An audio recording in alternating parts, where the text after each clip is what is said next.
April 18, 1942. The Western Pacific Ocean. On the deck of the USS Hornet, 16 Army bombers sat chained to the steel. B-25 Mitchells, twin-engined medium bombers designed to take off from runways 2,000 feet long. The carrier's deck was 467 feet. The sea was in chaos. 40-foot waves crashed over the bow. Gale-force winds of 40 knots churned the water into mountains of gray. The deck pitched wildly, green water washing across the steel. And on that deck, Lieutenant Colonel Jimmy Doolittle strapped himself into the first bomber. The signal came. The launch officer dropped his flag. Doolittle released his brakes and opened the throttles. The bomber began to roll, slowly at first, then faster, its twin engines screaming against the headwind.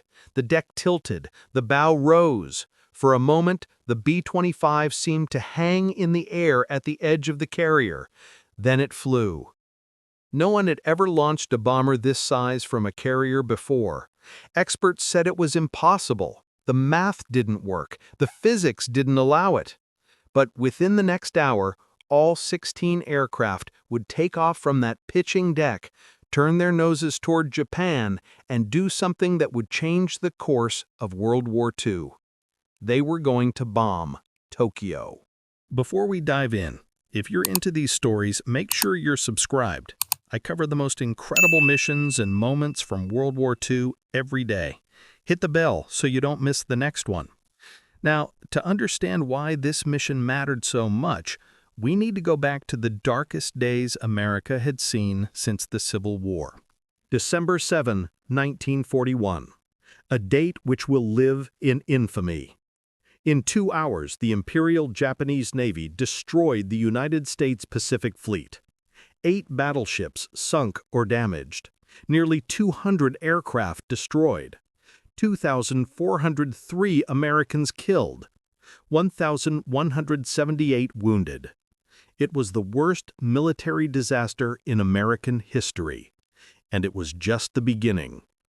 In the weeks and months that followed, Japan swept across the Pacific like a tidal wave.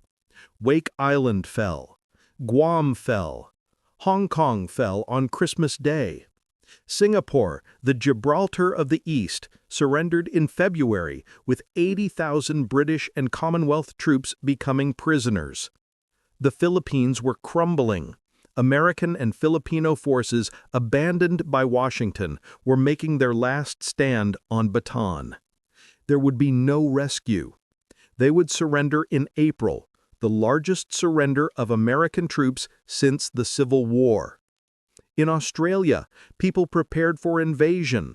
In California, residents feared Japanese bombers would appear over Los Angeles at any moment. A false alarm in February sent anti-aircraft crews firing into the empty night sky, killing 5 civilians in the panic. America was losing, and everyone knew it. President Franklin Roosevelt was desperate. He demanded action, something, anything to strike back at the Japanese homeland, to show the American people that they could fight, to show Japan that they were vulnerable. But how? Japan was 4,000 miles from the nearest American base. Carrier aircraft didn't have the range to reach Tokyo and return. Land-based bombers couldn't get close enough without refueling. The math simply didn't work. Then, in January 1942, a submarine officer had an idea that would change everything. Captain Francis Lowe was at Naval Air Station Norfolk, Virginia, inspecting the Navy's newest carrier, the USS Hornet. As he watched aircraft practice landings, he noticed something. The runway had painted lines showing the outline of a carrier deck, the same size as Hornet's flight deck. And on that runway, Army Air Forces bombers were practicing takeoffs. Lowe watched a twin-engine B-25 Mitchell thunder down the painted outline. It was airborne well before the end of the carrier deck markings. An impossible thought formed in his mind. Could Army bombers launch from a Navy carrier? Lowe took the idea to Admiral Ernest King, Commander-in-Chief of the U.S. Fleet. King was intrigued. He passed it to General Henry Hap Arnold, Chief of the Army Air Forces. Arnold loved it, and he knew exactly who should plan the mission: Lieutenant Colonel James Harold Doolittle. The choice was obvious. Doolittle wasn't just a pilot. He was the most famous aviator in America, a living legend, a man who had spent 20 years proving that impossible was just a word. Arnold called Doolittle into his office in January 1942. "Jim," he said, "I need you to plan something special." By 1942, Jimmy Doolittle had already achieved more than most pilots could dream of in 10 lifetimes. Born in 1896 in Alameda, California, he grew up in Nome, Alaska, one of the most lawless towns in America. His father was a gold prospector. Young Jimmy learned to fight, to survive, and to never back down. He became a boxer, good enough to be considered for the Olympics. But it was flying that captured his soul. He enlisted in the Army Air Service during World War I and became one of the best pilots in the country. Not just skilled, revolutionary. In 1922, Doolittle became the first pilot to fly coast to coast in under 24 hours. He took off from Florida at night, landed in Texas to refuel, and touched down in San Diego 21 hours and 19 minutes later.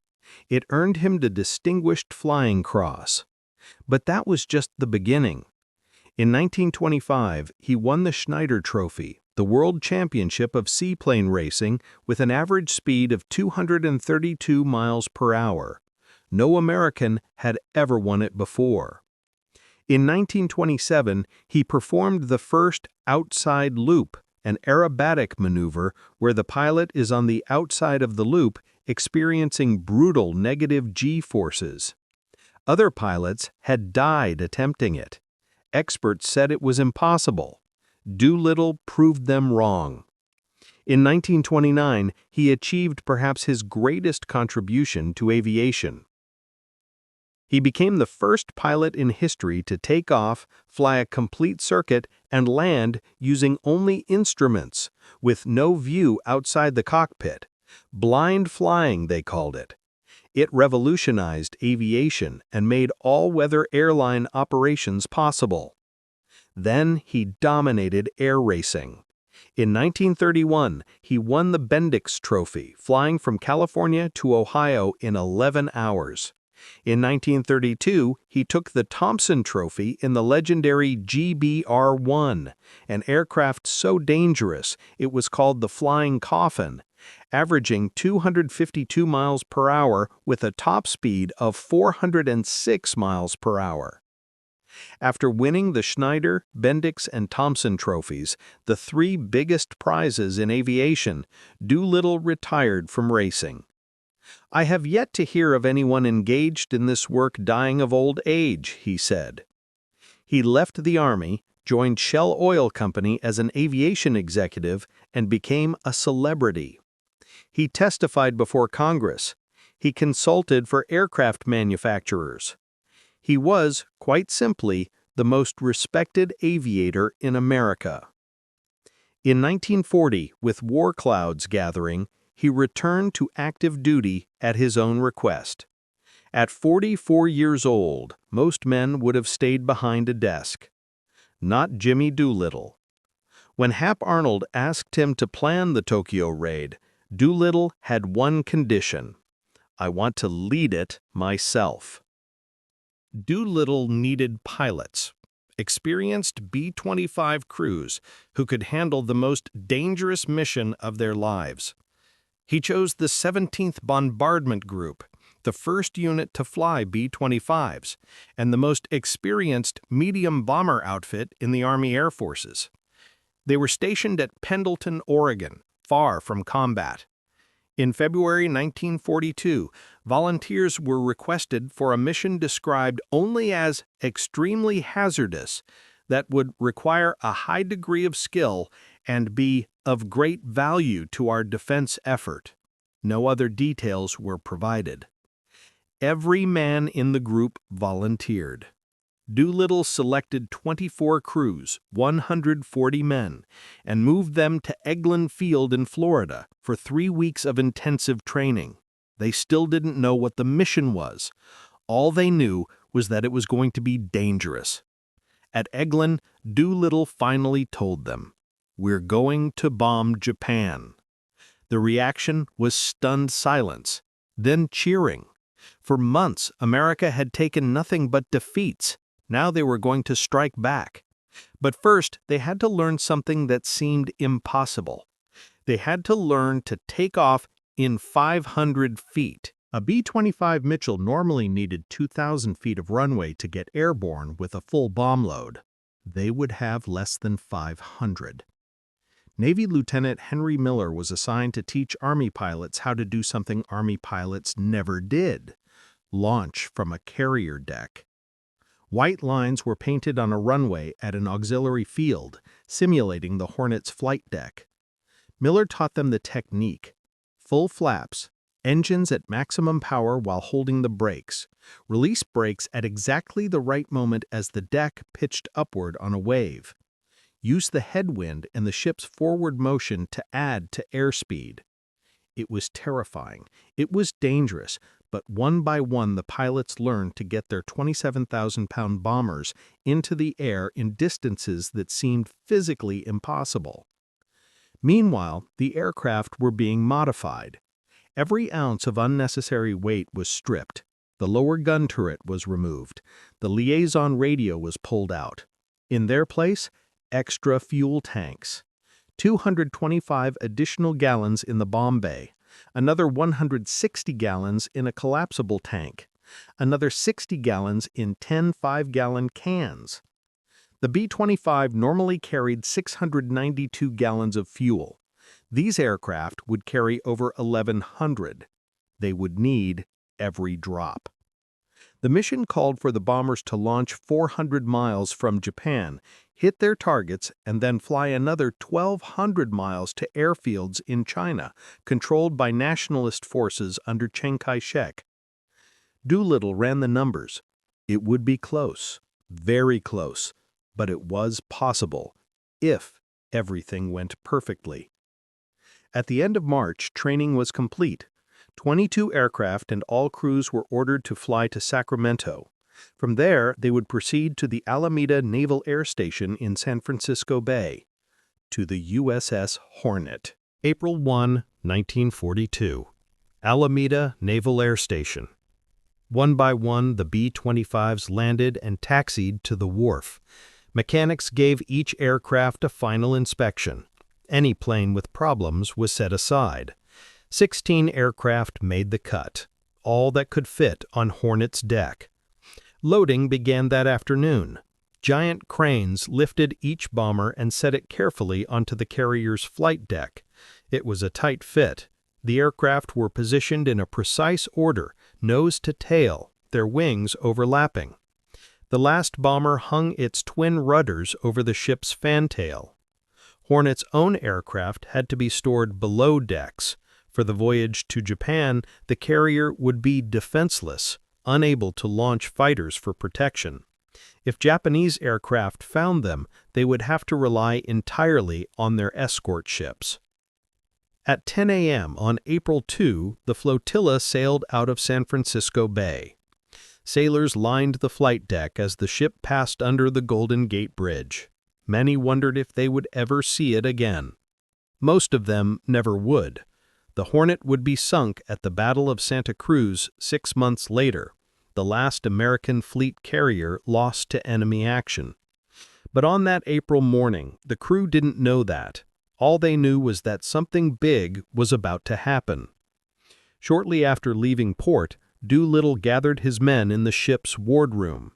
"For those of you who don't already know," he said, "we are going straight to Japan." The room erupted. For 2 weeks, Task Force 16 sailed west across the Pacific.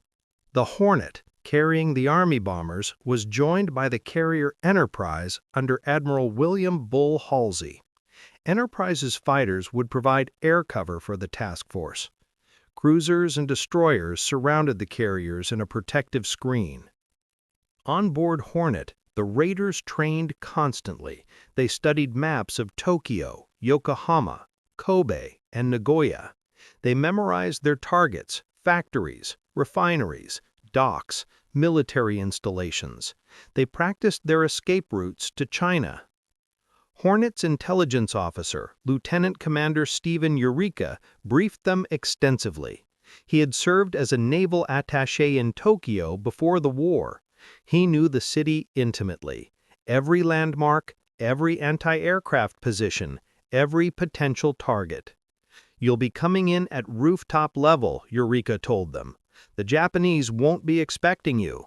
Their anti-aircraft guns are positioned for high-altitude attacks. You'll be under them." The crews also received a special gift. Before the war, the Japanese government had awarded medals to American service members who had provided humanitarian assistance to Japan. 5 of these medals had been collected from their recipients. On the voyage, the medals were attached to 500-pound bombs. "Return with interest," one raider wrote on his bomb. The men signed the bombs, adding messages for the Japanese. Then they took photographs. Young Americans grinning beside weapons that would soon fall on Tokyo. On April 17th, the task force was 650 miles from Japan. They were ahead of schedule. The plan called for launching the next afternoon, April 18th, when they would be 400 miles out, close enough for the bombers to reach their targets and have enough fuel to make China. Then, at 7:38 a.m. on April 18th, everything changed. A Japanese picket boat appeared on the horizon. Nitomaru No. 23, a 70-ton patrol vessel. One of dozens the Japanese had stationed in a wide arc around their home islands, watching for exactly this kind of approach. The picket boat immediately radioed a warning to Japan. The cruiser Nashville opened fire, sinking the vessel within minutes. 5 Japanese sailors were pulled from the water. But the damage was done. The task force had been spotted. The element of surprise was gone. Admiral Halsey faced an impossible decision: continue toward Japan and risk the carriers being attacked by land-based aircraft, or launch now, 170 miles further from Japan than planned, 10 hours earlier than scheduled. At 8 a.m., Halsey sent the signal to Hornet. "Launch planes. To Colonel Doolittle and gallant command, good luck and God bless you." The early launch was a death sentence for the mission plan. The bombers would now have to fly 650 miles to their targets instead of 400, and then 1,200 miles to China. They didn't have enough fuel. Every aircraft would crash or ditch somewhere over China. But if they didn't launch now, the carriers could be destroyed. Doolittle understood immediately. There was no choice. "This is it," he told his men. "We're launching now. Man your planes." The deck crews scrambled. The B-25s had been prepared for launch the previous day, but the conditions were brutal. Rain lashed the deck. The sea churned with 40-foot swells. The wind howled at 40 knots. Doolittle climbed into the cockpit of the first aircraft. His co-pilot, Lieutenant Richard Cole, was beside him. Behind them, the navigator, bombardier, and gunner took their positions. Doolittle's B-25 had just 467 feet of flight deck, the length of a football field and a half.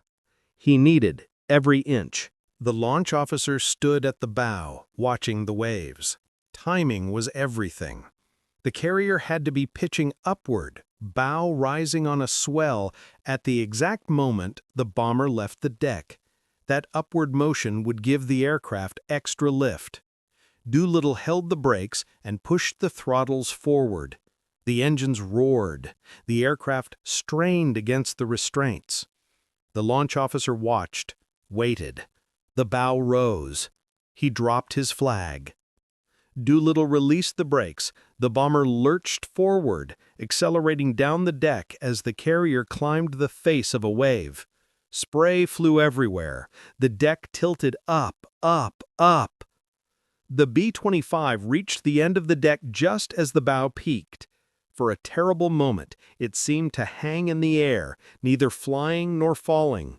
Then, it climbed away into the gray sky. The crew of the Hornet cheered. 1 down, 15 to go. One by one, the bombers followed. The technique was the same: full power, wait for the bow to rise, release brakes, pray. Each pilot had watched the one before him, learning, adjusting. Not everyone made it cleanly. One aircraft dropped sickeningly close to the waves before clawing its way back up. Another nearly stalled. A sailor helping position the last bomber slipped on the wet deck and thrust his arm into a spinning propeller. He lost his arm, but survived. By 9:20 a.m., all 16 aircraft were airborne. Hornet immediately turned east and ran for safety. The bombers formed up loosely and headed west, toward Tokyo. 5 hours later, the coast of Japan appeared on the horizon. The weather had cleared, the sun was shining, the bombers came in low, 200 feet above the waves, using the terrain to hide from radar. Japanese fishermen looked up as the aircraft thundered overhead. They waved, assuming the planes were Japanese. The bombers split into their assigned groups. Most headed for Tokyo, others targeted Yokohama, Kobe, Nagoya, and Osaka. Doolittle's aircraft reached Tokyo first. The city sprawled before him, enormous, dense, completely unprepared. No air raid sirens, no fighters rising to intercept. The Japanese had received the warning from the picket boat, but assumed any attack was hours away. They never imagined American bombers were already overhead. Doolittle spotted his target, a large munitions factory in northern Tokyo. He pulled up to 1,200 feet to reach bombing altitude. Bombs away! 4 incendiary bombs fell from the aircraft, tumbling toward the factory below. The bombardier watched them strike. The building erupted in flames. Doolittle pushed the nose down and dove for the rooftops, racing away at maximum speed. Behind him, the other bombers were finding their targets. Factories exploded, oil refineries burned, military installations took direct hits. For the first time in history, American bombs were falling on the Japanese homeland. Japanese anti-aircraft guns opened up, but they were firing blind. Their systems calibrated for high-altitude attacks, not aircraft skimming the rooftops. Some bombers were hit, but none seriously. One crew made 2 passes over their target, defying orders to get out as fast as possible. Another strafed a military parade ground full of Japanese soldiers. Another hit a ship under construction. Within 30 minutes, it was over. 16 bombers had struck Japan. The damage was relatively minor: a few factories, some military targets, scattered fires. But the psychological impact was enormous. Japan was vulnerable. The divine wind that supposedly protected the home islands had failed. Now the raiders had to escape. As the bombers cleared the Japanese coast and headed out over the East China Sea, reality set in. They were 1,200 miles from China. They didn't have 1,200 miles of fuel. Every aircraft was running on borrowed time. An unexpected tailwind helped, pushing them toward China faster than expected, saving precious fuel. But it wasn't enough. As darkness fell and storms closed in over the Chinese coast, crew after crew realized they weren't going to make it. The planned landing fields in Zhejiang province had radio beacons that were supposed to guide them in, but the Chinese hadn't been warned in time. The beacons were silent. The airfields were dark. One by one, the bombers ran out of options. Crew after crew made the same impossible choice: bail out into the darkness and pray, or try to crash land in terrain they couldn't see. Most chose to jump. 15 aircraft crashed, ditched in the ocean, or were abandoned after their crews bailed out. The 16th, piloted by Captain Edward York, diverted to the Soviet Union when it became clear they couldn't make China.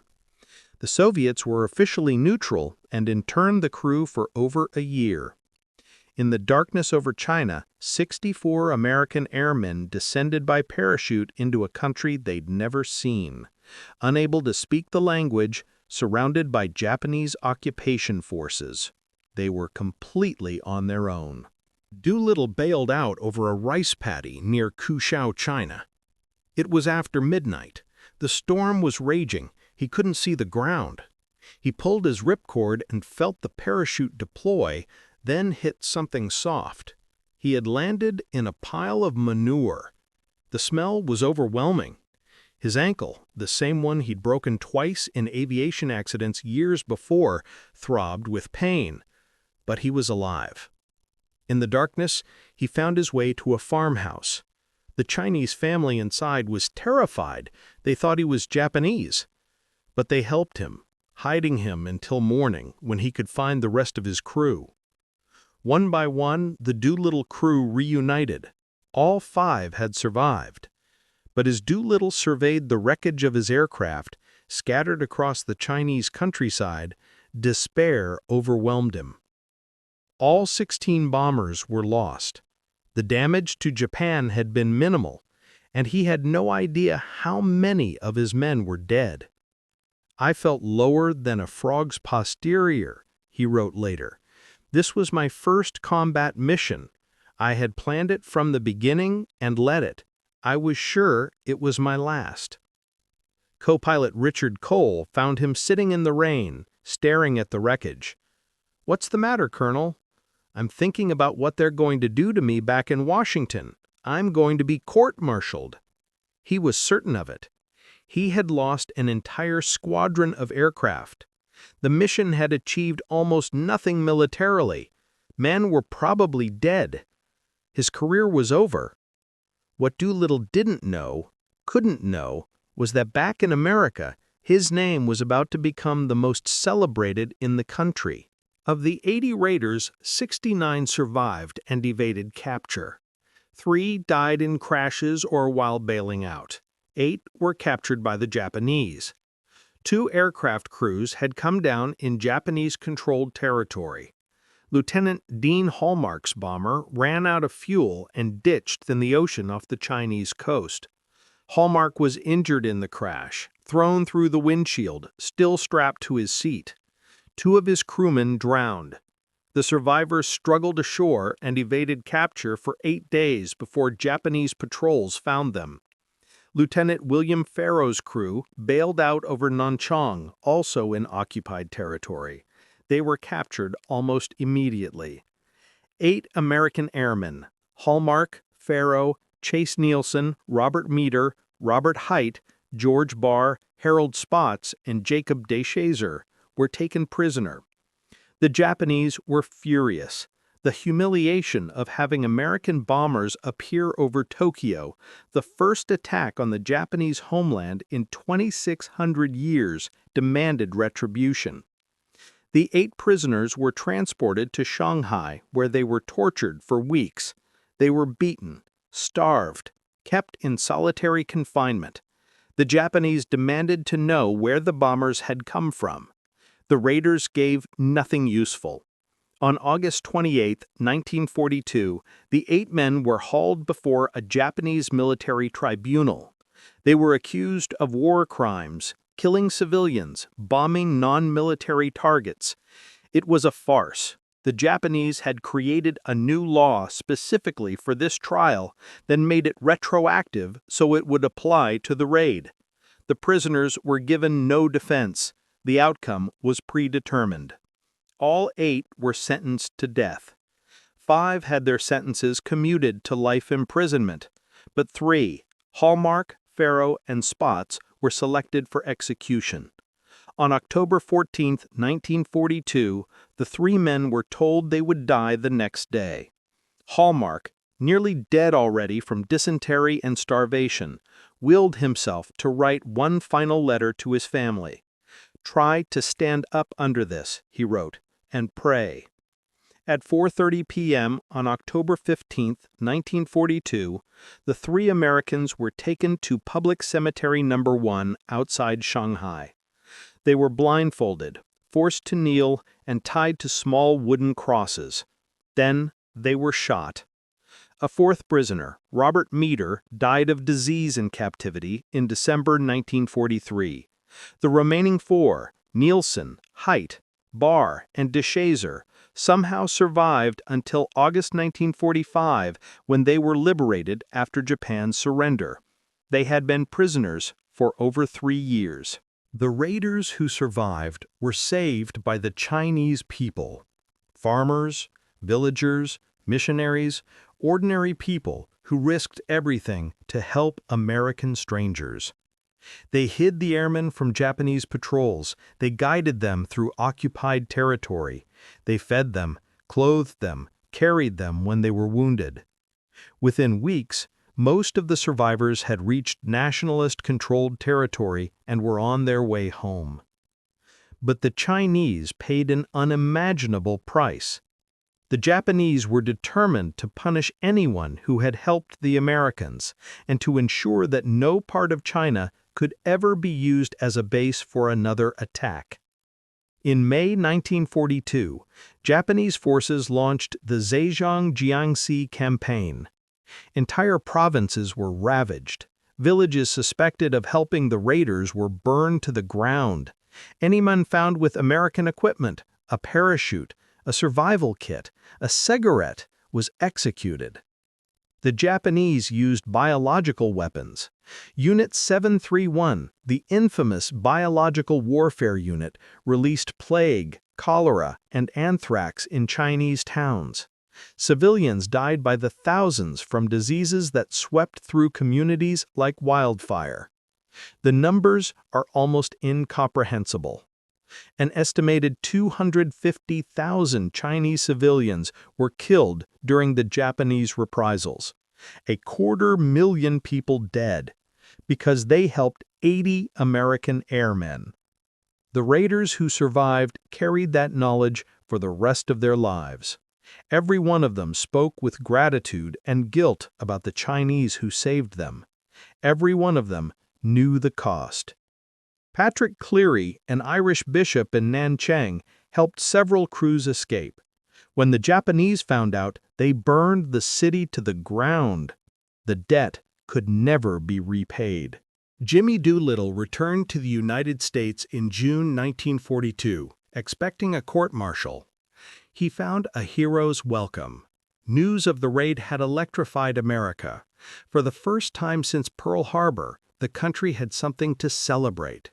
American planes had bombed Tokyo. The Japanese homeland was not invincible. President Roosevelt announced the raid at a press conference. When reporters asked where the bombers had come from, he smiled. "Shangri-La," he said, the name of the mythical paradise in the popular novel Lost Horizon. The real origin remained secret for another year, but Doolittle's name was released immediately. Within days, he was summoned to the White House. "Jim, what's going to happen to you?" General George Marshall asked, as they traveled to meet the president. "I don't know," Doolittle said. "Court-martial, probably."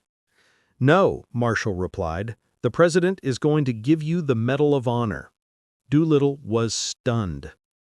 On May 19, 1942, President Roosevelt pinned the nation's highest military decoration on Doolittle's chest. At the same ceremony, Doolittle was promoted, not one rank, but two, from lieutenant colonel to brigadier general, skipping colonel entirely. It was the fastest two-rank promotion in American military history. Every raider received the Distinguished Flying Cross. Those killed or wounded received the Purple Heart. Every man received a promotion. General Doolittle went on to command the 12th Air Force in North Africa, the 15th Air Force in the Mediterranean, and the 8th Air Force in Europe. He finished the war as a 3-star general, Lieutenant General James Doolittle, one of the most successful air commanders in American history.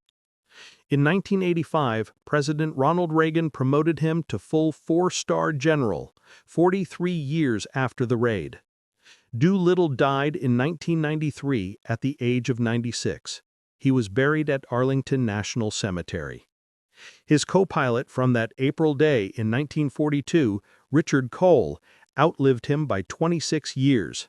Cole died in 1919 at age 103, the last surviving Doolittle raider. The Doolittle raid did relatively little physical damage to Japan.